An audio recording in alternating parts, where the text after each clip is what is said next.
Welcome back to the channel. Today we're diving into the latest update on Hurricane Milton, a storm that has been rapidly intensifying in the Gulf of Mexico and is now posing an extremely serious threat to Florida.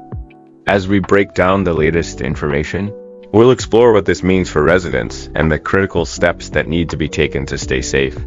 Hurricane Milton has been on a rapid strengthening trajectory.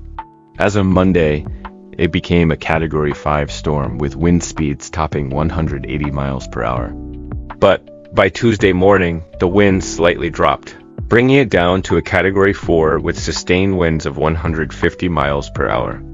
Despite this, the National Hurricane Center continues to warn that Milton is a major threat, especially to Florida's west coast, and that its size is expected to expand before making landfall. Now, let's focus on what we know about Milton's path.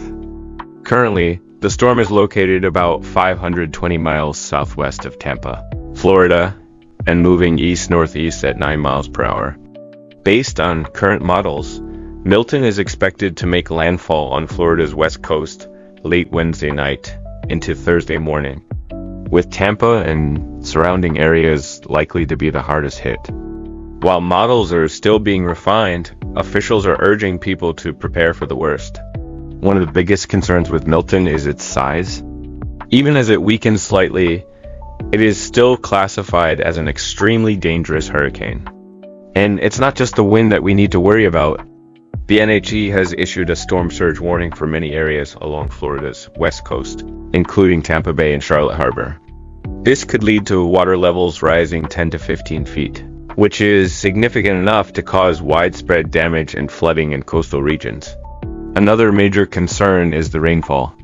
The NHC expects up to 15 inches of rain in some parts of Florida, which could lead to flash floods, urban flooding, and even major river flooding in certain areas.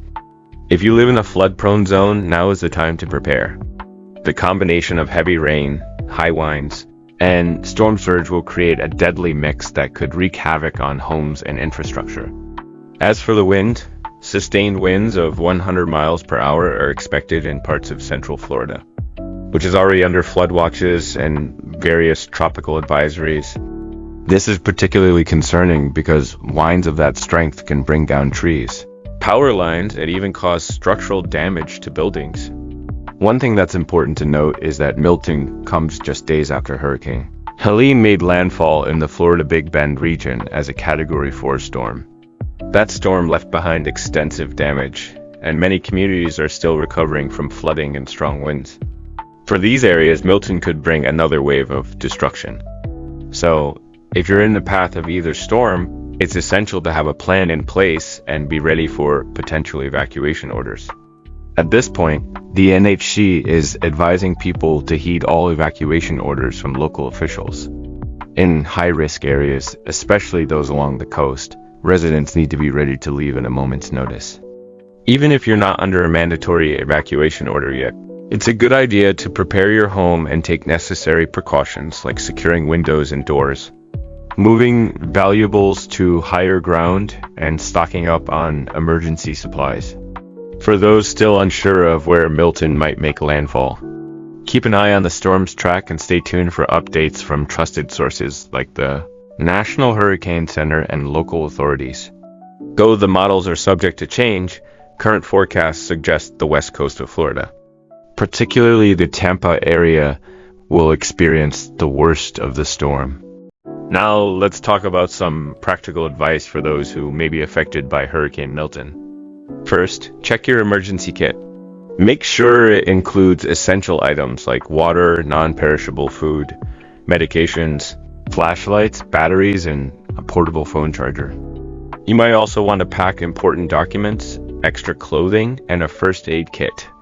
If you live in an area prone to flooding, make sure to have sandbags or other materials to protect your home. Second, secure your home. Hurricane Milton may not be at its strongest when it reaches land, but it will still bring strong winds, storm surge, and heavy rain. Make sure your windows are secured, trim any overhanging branches that could fall, and if possible, move your car to higher ground or a sheltered location. Third, plan for evacuation. Know the nearest shelters or evacuation routes, especially if you live in an evacuation zone. Remember that if local authorities issue an evacuation order, it's critical to leave early and avoid waiting until the last minute. And finally, stay informed. Follow the latest advisories and warnings from the National Hurricane Center, your local news outlets, and emergency management agencies. Conditions can change rapidly, and staying updated is key to ensuring your safety. As we wrap up, let's remember that while hurricanes like Milton can be terrifying, the most important thing is to stay calm, stay informed, and stay prepared. These storms are powerful, but with the right precautions, we can minimize the damage and protect ourselves and our communities. That's all for today.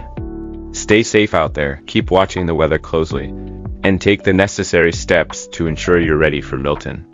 Don't forget to like, subscribe, and click the notification bell to stay up to date on all the latest weather news. Until next time, stay safe.